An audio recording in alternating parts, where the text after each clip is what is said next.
зохиолч чагнаад орж чихээр минь гулгаж орчхоод нүдээр минь урсаад гарсан чи миний цаг зоорхон амталсан гашуун нэлмэс гэлээ.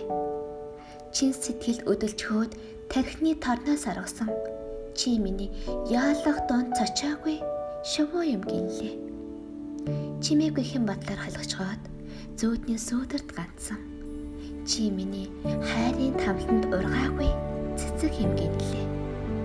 Чигтээ үдэс болцоход харанхуйн гүнд нуугдсан чи миний хашгирах чимээнд сэрээгүй амрах юм гэлээ. Жаргал хундагалсан зүрхийг амьдаар нь ухаад отоход чинь жалганы яраалчийн хагцлаар аль хэдийн унсан би.